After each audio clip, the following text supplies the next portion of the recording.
नमस्कार प्रिय दर्शकों, हर हर महादेव दर्शकों, आप सभी का एक बार पुनः स्वागत है हमारे YouTube चैनल स्पिरिचुअल ज्ञान सागर में। प्रिय दर्शकों, एक गाय ने बताया, चाहे जान निकाल कर दे देना, ये तीन लोग कभी अपने नहीं हो सकते। एक न एक दिन ये जरूर धोखा देते हैं। आज की कहानी आपके लिए बहुत अच्छा ज्ञान देने वाली है कि हमें किस पर भरोसा करना चाहिए और किस पर नहीं। संसार में ऐसे कई लोग हैं जिनके दो चेहरे होते हैं, बाहर कुछ और होता है और अंदर कुछ और। बाहर से ये लोग बहुत भोले भाले दिखते हैं, पर अंदर से अत्यंत क्रूर होते हैं। ऐसे लोगों को पहचान पाना बहुत मुश्किल हो जाता है। दोस्तों, ऐसे लोगों की मदद करना व्यर्थ साबित होता है। आज की कहानी में मैं आपको बताऊंगा कि कौन से लोग नियम के स्वभाव के होते हैं। जैसे नियम की जड़ में चाहे जितना दूध डाल दो, उसमें कभी मिठास नहीं आ सकती, वैसे ही दुष्ट लोग कभी अपने स्वभाव को नहीं बदलते। आप उनके साथ अच्छा ही करो, फिर भी वे आपको धोखा जरूर देंगे। तो चलिए जानते हैं ऐसे लोगों के बारे में इस मार्मिक कहानी के माध्यम से। तो प्रिय दर्शकों, चलिए आपका समय बर्बाद ना करते हुए कथा को आरंभ करते हैं। लेकिन आगे बढ़ने से पहले आपको बता दें कि गरुड़ पुराण में कहा गया है कि कथा हो या सीख, अगर बीच में छोड़ दिया जाता है तो वह पाप की श्रेणी में आता है। तो आपसे निवेदन है कि इस वीडियो को अंत तक पूरा देखें, और अगर आप एक सनातनी हैं और भगवान श्री राम को मानते हैं तो वीडियो को लाइक करके, चैनल को सब्सक्राइब करके और कमेंट बॉक्स में जय श्री राम जरूर लिखें। तो चलिए कथा शुरू करते हैं। दर्शकों, बहुत समय पहले की बात है। एक राज्य में एक राजा हुआ करता था। वह राजा बहुत ही वीर और साहसी योद्धा था। उसकी वीरता की चर्चा दूर दूर तक फैली हुई थी। मित्रों, उस राजा के 4 बेटे थे जो सभी सुंदर और बलवान थे। अपनी शिक्षा और प्रशिक्षण के साथ साथ वे चारों धीरे धीरे जवान होते गए। बल और पराक्रम में वे चारों अपने पिता के समान थे। कई बार उन्होंने अपने पिता के साथ युद्ध लड़ा और हर बार युद्ध में विजयी भी रहे। इसी कारण वे अपने बल पर कुछ हद तक अभिमानित हो गए थे। मित्रों, अक्सर जब किसी को किसी चीज पर अभिमान हो जाता है तो फिर उसका विवेक नष्ट हो जाता है। वह अपने विवेक से नहीं बल्कि अपने अभिमान से सोचता है। कहते हैं कि मनुष्य को इन 6 चीजों से कभी उन्मत्त नहीं होना चाहिए। वांग, विद्या 2, सुअर और वीरता 3, धन 4, कुल 5, बल और 6 अत्यधिक मान और सम्मान। विद्या से उन्मत्त व्यक्ति अपने प्रियजनों की सलाह को नहीं मानता और खुद को गलतियों के रास्ते पर चलने देता है। सुअर और वीरता से उन्मत्त व्यक्ति जल्दी जल्दी युद्ध करने के लिए ललचाता है, जिससे वह अपनी जान गंवा बैठता है। धन से उन्मत्त व्यक्ति अपनी बुराई और अपमान को नहीं समझता। कुल से उन्मत्त व्यक्ति श्रेष्ठ लोगों का अपमान करता है। बल से उन्मत्त व्यक्ति दूसरों को कष्ट पहुंचाता है और मान से उन्मत्त व्यक्ति सबका अपमान करता है। वह राजा अपने चारों राजकुमारों से बहुत प्रेम करता था। यहां तक कि राजा जब भी कोई योजना बनाता था तो वह अपने बेटों से भी राय लिया करता था। कहते हैं, जो लोग अपने घर में छोटे लोगों की राय भी सुनते हैं, उनके घर में कभी आपसी विवाद नहीं होते।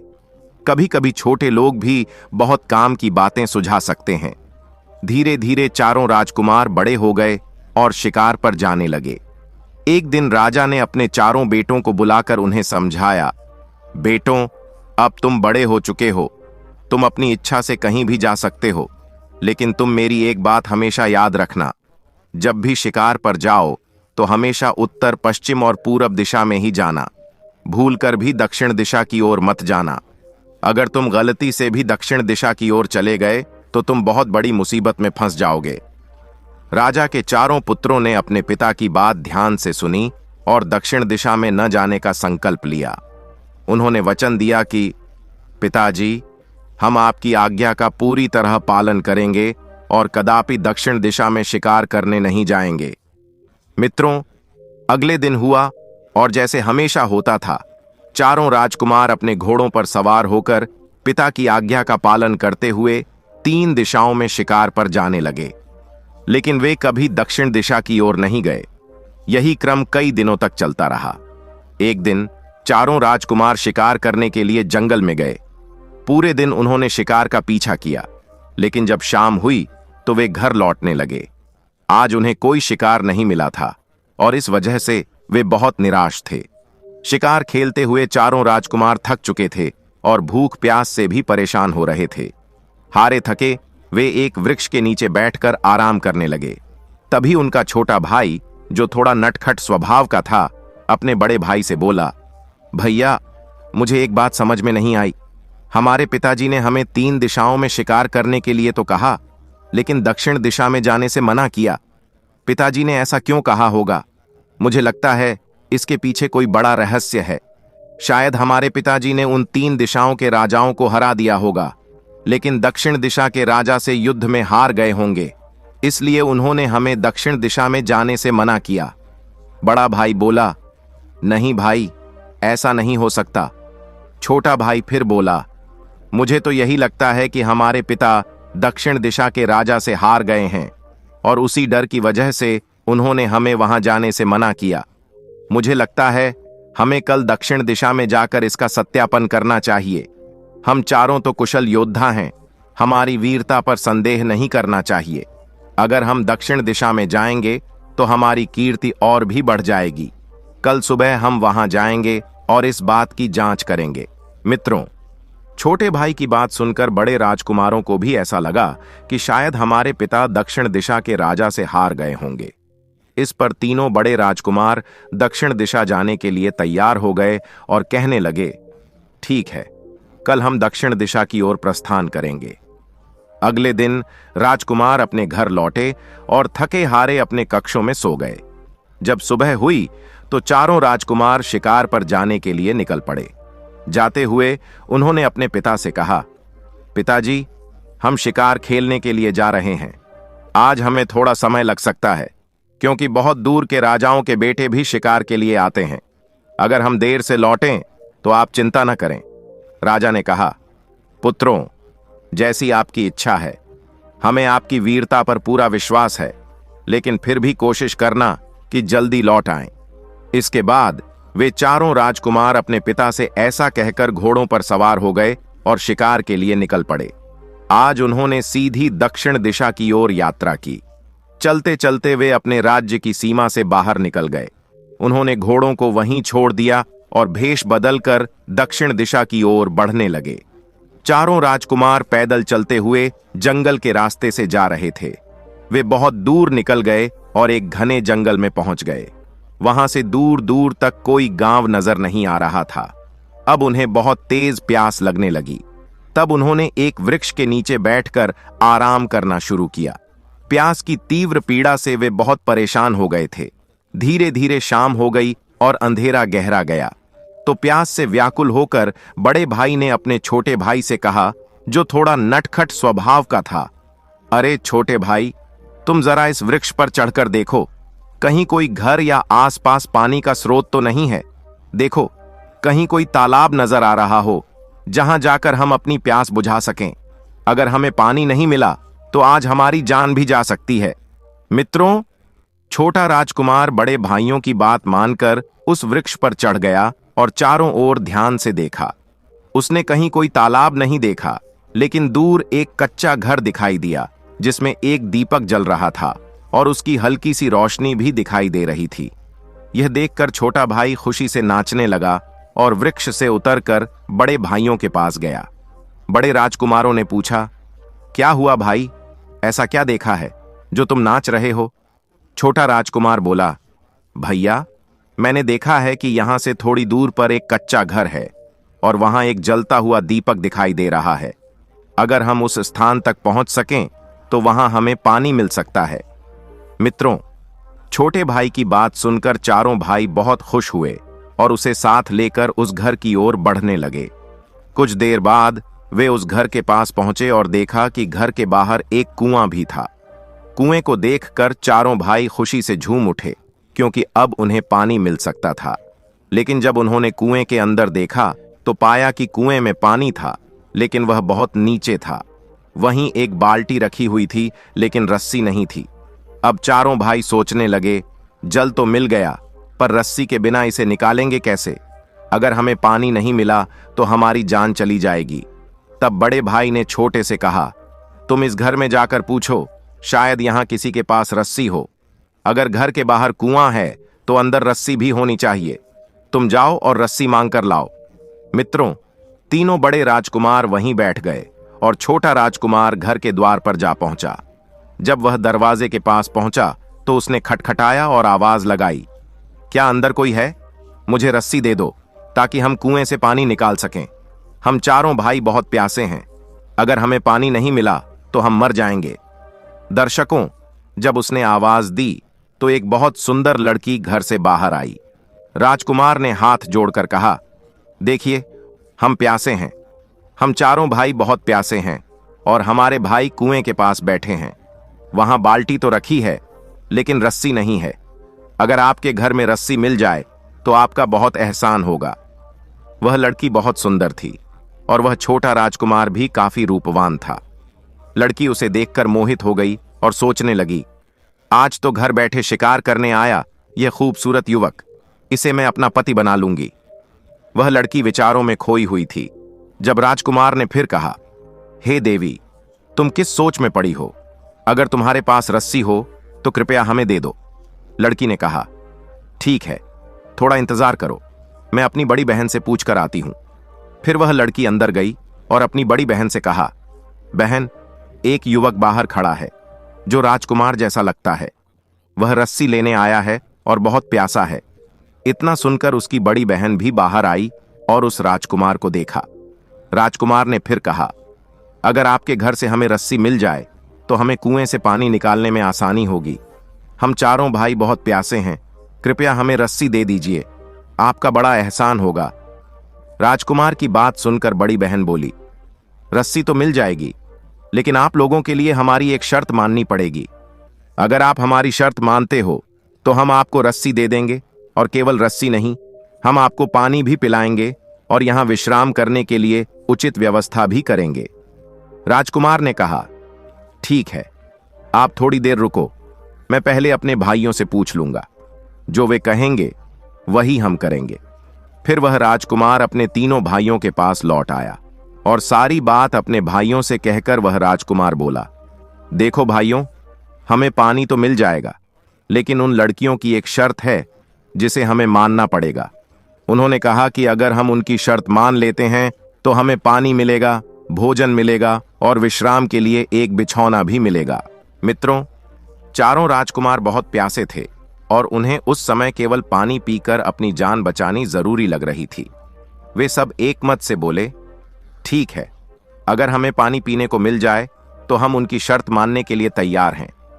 इस तरह अपने भाइयों से पूछकर वह राजकुमार फिर उसी स्थान पर लौट आया जहां सुंदर लड़की की बड़ी बहन खड़ी थी। उसने कहा, हमारे भाइयों ने आपकी हर शर्त मानने के लिए हामी भर दी है, लेकिन कृपया हमें जल्दी से पानी पिला दीजिए और यह भी बताइए कि आपकी शर्त क्या है। तब उस लड़की की बड़ी बहन बोली, हे मुसाफिर, हमारी शर्त यह है कि हम 2 बहनें नहीं बल्कि 4 बहनें हैं और हम चारों बहुत सुंदर हैं। अब तक हम कुंवारी बैठी हैं क्योंकि हमें तुम जैसे सुंदर पुरुष नहीं मिले। अगर तुम चाहो तो तुम चारों भाई हम चारों बहनों से विवाह कर सकते हो। तब हम अपने हाथों से तुम्हें पानी पिलाएंगे, भोजन भी कराएंगे और यहां ठहरने के लिए तुम्हारी उचित व्यवस्था भी करेंगे। मित्रों, उस लड़की की बात सुनकर छोटा राजकुमार चौंक गया। उसके मन में यह विचार आया कि यह कैसी शर्त है? बिना पिताजी की अनुमति के हम चारों भाई विवाह कैसे कर सकते हैं? तब वह भागता हुआ अपने भाइयों के पास गया और शर्त के बारे में बताया, भैया, उन लड़कियों की 3 और बहनें हैं। अगर हम चारों उन चारों बहनों से विवाह कर लें तो हमें पानी मिलेगा, वरना हमें प्यासे ही मरना पड़ेगा। उन्होंने यह भी कहा कि अगर हम उनकी शर्त मान लेंगे तो हमें पानी भी मिलेगा, भोजन भी मिलेगा और विश्राम के लिए बिछौना भी मिलेगा। अगर हम उनकी शर्त न माने तो हमें पानी भी नहीं मिलेगा और यहां ठहरने को भी नहीं मिलेगा। मित्रों, एक राजकुमार ने कहा, अरे, हम उनसे विवाह कैसे कर सकते हैं? अगर हम उनसे विवाह कर लेंगे तो हमारे पिताजी नाराज हो जाएंगे। हमारे पिता तो हमें राजकुमारियों से विवाह कराएंगे। तब बड़े राजकुमार ने कहा, अरे मूर्खों, अगर हम जिंदा नहीं रहे तो हमारे पिता हमें विवाह कहां कराएंगे? अगर हमें पानी नहीं मिला तो हम वैसे भी मर जाएंगे।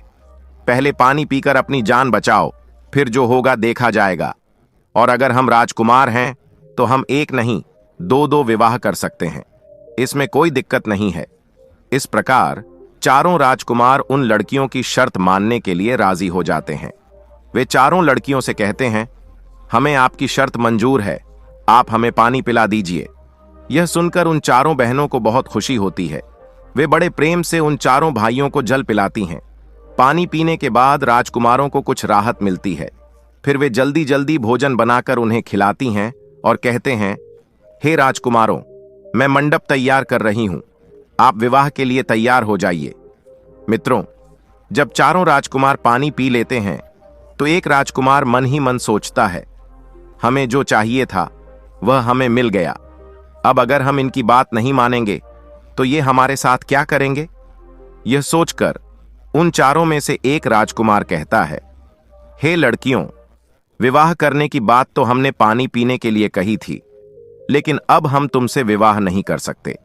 हम चारों भाई एक ही पिता के बेटे हैं और हम बिना पिता की अनुमति के ऐसा कदम नहीं उठा सकते जो हमारे पिता के दिल को चोट पहुंचाए। मित्रों, जब एक राजकुमार ने इनकार किया तो उन चारों लड़कियों ने गुस्से में अपना भयंकर रूप धारण कर लिया। उनके नाखून लंबे और तीखे हो गए थे और उनके बाल जमीन पर लटक रहे थे। चेहरा भयावह था। यह देखकर चारों राजकुमार डर गए और उन्हें लगा कि जैसे वे चारों उन्हें जीते जी निगल जाएंगी। बड़े राजकुमार ने सबको समझाया, देखो, जैसा वह कह रही है वैसे ही करो, नहीं तो ये हमें कच्चा ही खा जाएंगी। हमें तो ये कोई डायन लगती हैं। बड़े राजकुमार ने कहा, अगर जान प्यारी है तो इनसे विवाह करना ही होगा। इस प्रकार चारों राजकुमार डर के मारे उन चारों लड़कियों से कहने लगे, हम तुमसे विवाह करने के लिए तैयार हैं, बस तुम अपना पहले वाला रूप धारण कर लो। यह भयंकर रूप देखकर हमें बहुत डर लग रहा है। दोस्तों, वही हुआ। चारों राजकुमार उन चारों डायनों से विवाह कर लेते हैं। आपको बता दूं कि वे चारों लड़कियां असल में लड़कियां नहीं थीं, बल्कि डायने थीं। अब चारों राजकुमार उन डायनों के साथ रहने लगे। उन चारों डायनों ने एक एक राजकुमार को बांट लिया और उनके साथ खूब मौज मस्ती करने लगीं। वे उनकी अच्छी तरह से सेवा करती थीं, उन्हें स्वादिष्ट भोजन खिलाती थीं।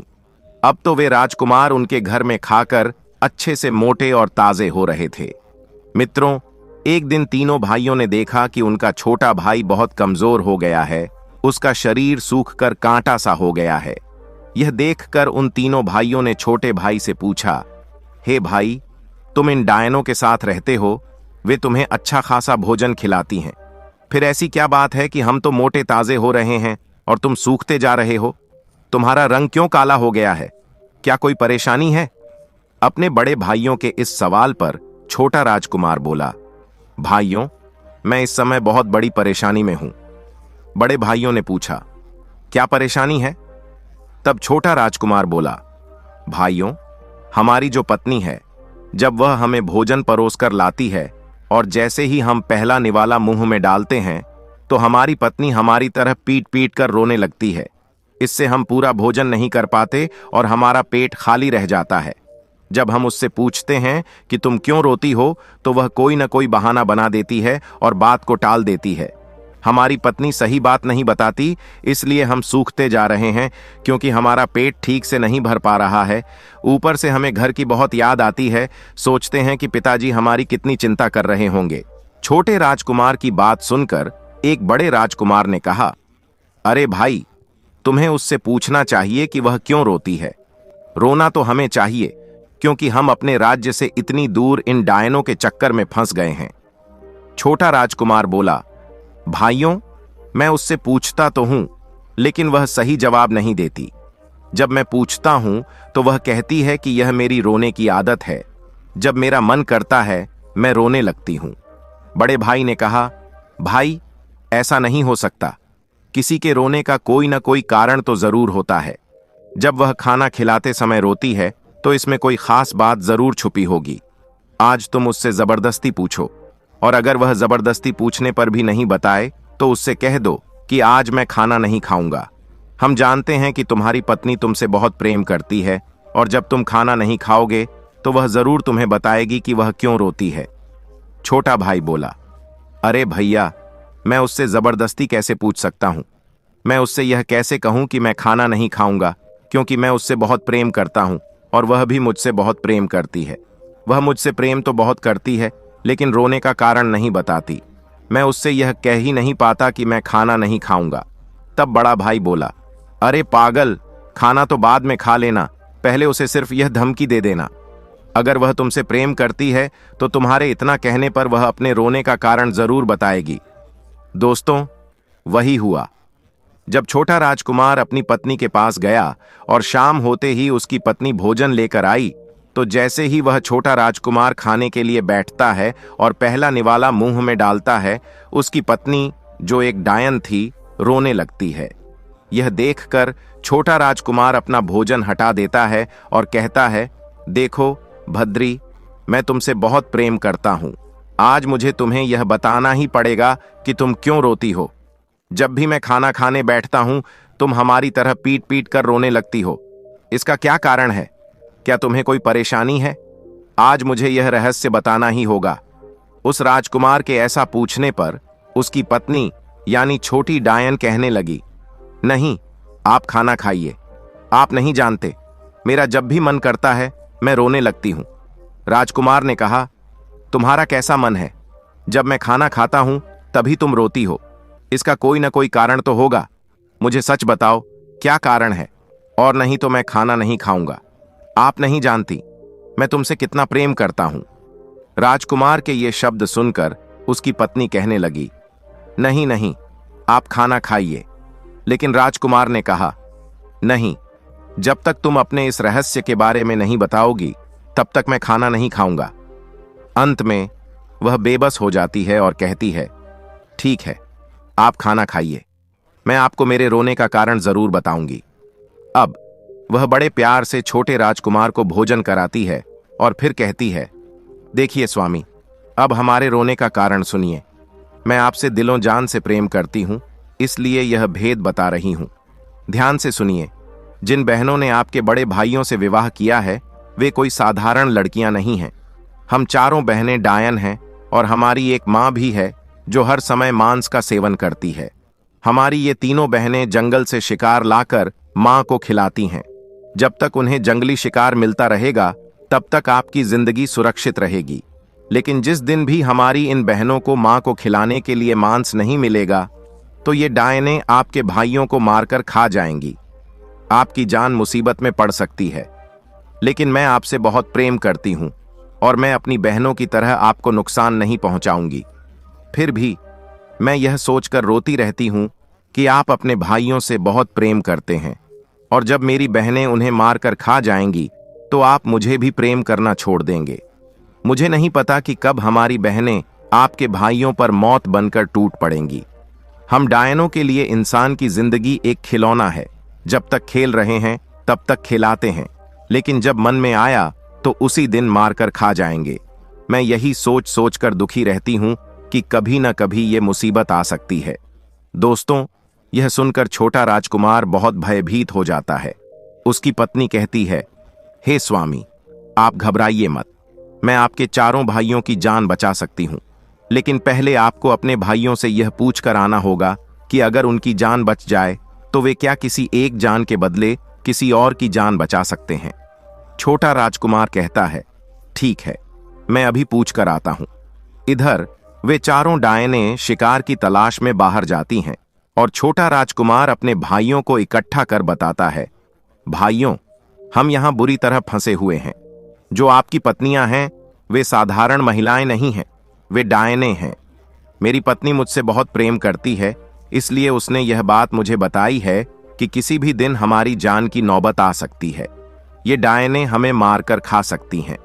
उनकी एक माँ भी है जो हर रोज मांस का सेवन करती है। जिस दिन इन डायनों को मांस नहीं मिलेगा वे हमें मारकर खा जाएंगी। मित्रों, छोटा राजकुमार की यह बात सुनकर तीनों भाई घबरा जाते हैं। फिर छोटा राजकुमार उन्हें बताता है, हे भाइयों, मेरी पत्नी ने कहा है कि अगर हम चारों की जान बचाना चाहें तो वह हमें बचा सकती है, लेकिन उसने एक शर्त रखी है, वह वचन पूरा करना पड़ेगा। दोस्तों, यह सुनकर एक राजकुमार कहने लगा, अरे नटखट, तेरे कारण हम सब मुसीबत में फंस गए। अगर हम इधर दक्षिण की ओर नहीं आते तो इन डायनों के जाल में नहीं फंसते। तू पहले भी हमारे सामने एक शर्त लेकर आया था, जिसके कारण हमें इन डायनों से विवाह करना पड़ा, और अब तू फिर एक नई शर्त लेकर आया है। मैं कोई वचन पूरा नहीं कर सकता। तब बड़ा राजकुमार अपने भाइयों को समझाता है, देखो, यह समय बहस करने का नहीं है। हो सकता है कि उसकी पत्नी हमारी जान बचाना चाहती हो, हमें उसकी शर्त माननी चाहिए। अरे, मरता क्या नहीं करता, हम तो वैसे भी मरने वाले हैं, हो सकता है जान बच जाए। इसलिए छोटे भाई से कहो कि जाओ और अपनी पत्नी से कहो कि हम उसका वचन निभाएंगे, पहले वह हमारी जान बचाए। इस प्रकार छोटा राजकुमार अपनी पत्नी के पास जाता है और कहता है, हम चारों भाई तुम्हारे वचन को निभाएंगे, बताओ तुम्हारा वचन क्या है। तब छोटी डायन कहती है, देखिए, मेरा वचन यह है कि अगर मैं तुम्हारी जान बचा दूंगी तो तुम हमारी जान बचाना, बस यही वचन है। दोस्तों, छोटी डायन की बात सुनकर राजकुमार तैयार हो जाता है और कहता है, हम तुम्हारी जान पर आंच नहीं आने देंगे, पहले आप हमें बचाइए। तब उसकी पत्नी कहती है, देखिए, तुम चारों भाई जंगल में जाओ शिकार खेलने के लिए। तुम तो एक राजा के बेटे हो। जंगल में जाकर तुम चारों भाई अपने शरीर पर तलवार से जख्म बना लेना। अपने शरीर को चोट पहुंचाकर तुम वापस आना और अपनी अपनी पत्नियों से कह देना कि जंगल में और भी राजा लोग शिकार के पीछे आए थे, उनसे लड़ाई हो गई। उनके घोड़े बहुत तेज दौड़ते हैं, जबकि हमारे घोड़े उतने तेज नहीं दौड़ पाते, इसलिए हम उनसे चोट खाकर आए हैं। हमारा शरीर घायल हो गया है। जब वे आपसे पूछें तो कहना कि तुम्हारे पास सबसे तेज दौड़ने वाले घोड़े हैं, हमें वो दे दो ताकि हम उनसे युद्ध कर सकें और उनसे जीत सकें। जब वे आपको तेज दौड़ने वाले घोड़े दे देंगे, तब मैं आपको आगे का रास्ता बताऊंगी। पहले इतना काम कर लो। दोस्तों, वही हुआ। छोटा राजकुमार सारी बात अपने भाइयों से कहता है और उसके बाद वे अपने अपने पतियों से आज्ञा लेकर जंगल में शिकार खेलने जाते हैं। वे अपने शरीर पर तलवार से जख्म लगाते हैं और खून से सने हुए अपने शरीर के साथ घर लौटते हैं। फिर चारों भाई अपनी अपनी पत्नियों के पास लौट कर आते हैं, यानी डायनों के पास लौटते हैं। जब उन डायनों ने उन्हें घायल और खून से सने देखा तो वे पूछने लगीं, यह सब कैसे हुआ? तब उन्होंने झूठा बहाना बनाते हुए कहा, देखिए, जब हम जंगल में जाते हैं तो वहां राजाओं के राजकुमारों से हमारी लड़ाई होती है।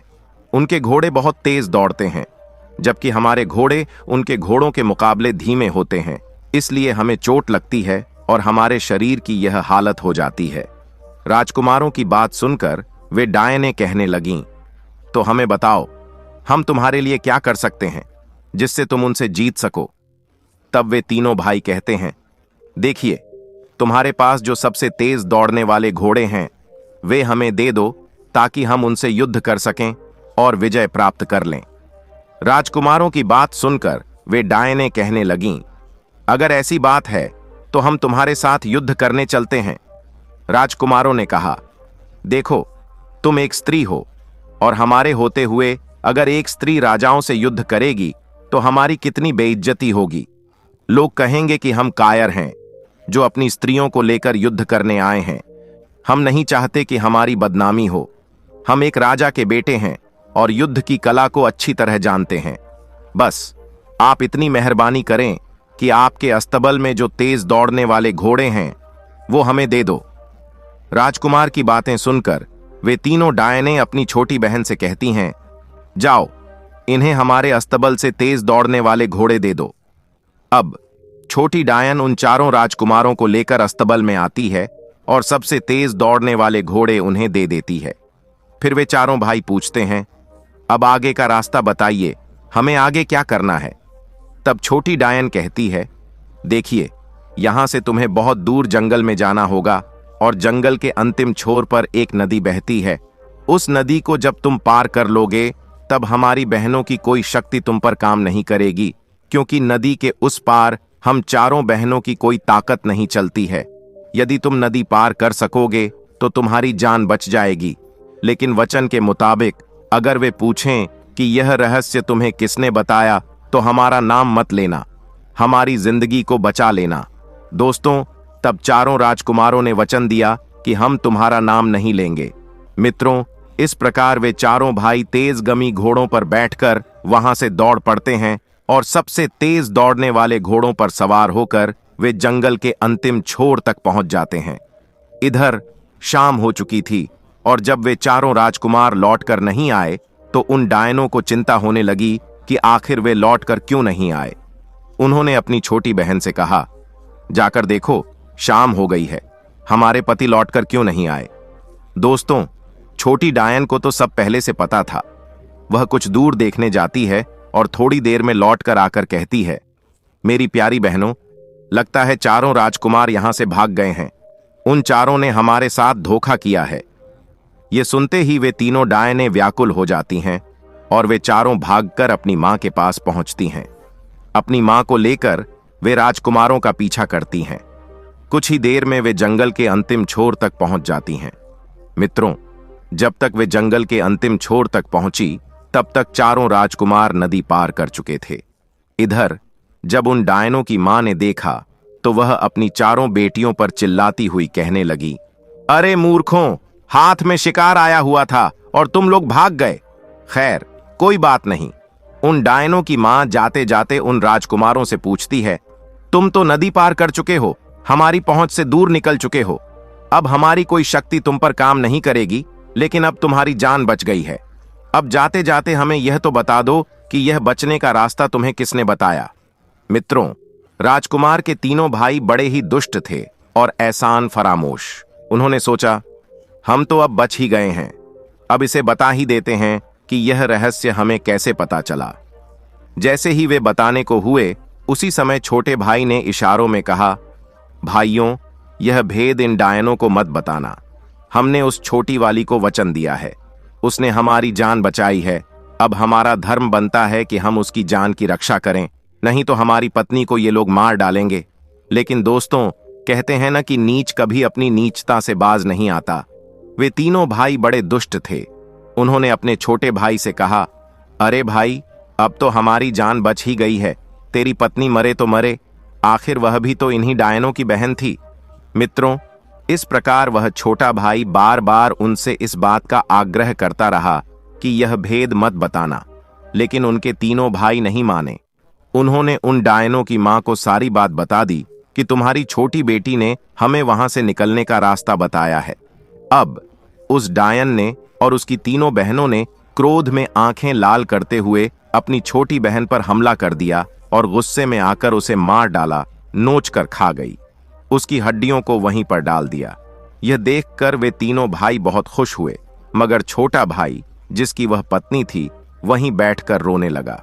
तीनों भाइयों ने उसे समझाया, पागल है तू, क्यों रोता है? वह हमारी कौन सी सगी थी? आखिर वह तो एक डायन ही थी। हमारे पिताजी हमारा विवाह इनसे भी सुंदर और शाही राजकुमारियों से करवा देंगे। तू घर चल। छोटा भाई बोला, अरे दुष्टों, तुम लोग जाना चाहो तो चले जाओ, लेकिन मैं घर नहीं जाऊंगा। तुम लोग गद्दार हो, धोखेबाज हो, एहसान फरामोश हो। हमारी पत्नी ने आप लोगों की जान बचाई और बदले में आपने हमारी पत्नी के साथ ऐसा व्यवहार किया कि उसे मार डाला। किसी ने सच कहा है कि दुष्टों पर कभी रहम नहीं करना चाहिए। तुम लोगों ने बहुत बड़ी नीचता का काम किया है, इसलिए आज से तुम हमारे भाई नहीं हो। विद्वान लोग कहते हैं कि चाहे प्राण भी दे देना, ये तीन लोग कभी अपने नहीं हो सकते। पहला, जो धन का अत्यधिक लालची होता है। दूसरा, जो काम वासना में अंधा होता है। और तीसरा, जो आपके पुराने दुश्मन होते हैं, मौका पाकर आपकी शत्रुता को याद करके आपको धोखा दे सकते हैं। इस प्रकार उस छोटे राजकुमार को उसके भाइयों ने बहुत समझाने की कोशिश की, लेकिन वह उनके साथ जाने को तैयार नहीं हुआ और उस नदी के किनारे बैठकर अपनी प्रिय पत्नी की मृत्यु पर शोक करता रहा। कुछ देर बाद वे तीनों डायनें अपनी मां के साथ वहां से चली जाती हैं। जब वे चले जाते हैं तो वह छोटा राजकुमार घोड़े पर सवार होकर फिर से उस नदी के पार जाता है और अपनी पत्नी के पास पहुंचता है, जहां केवल उसकी हड्डियां पड़ी हुई थीं। वह राजकुमार अपनी पत्नी से बहुत प्रेम करता था और उसके प्रेम में पागल हो गया था। उसने क्या किया?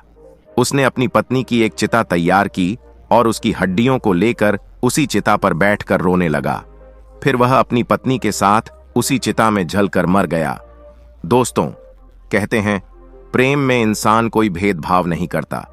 उस छोटे राजकुमार के तीनों भाई बेईमानी और गद्दारी के पात्र थे। उसकी पत्नी ने ही उनकी जान बचाई थी, लेकिन बदले में उन भाइयों ने गद्दारी की।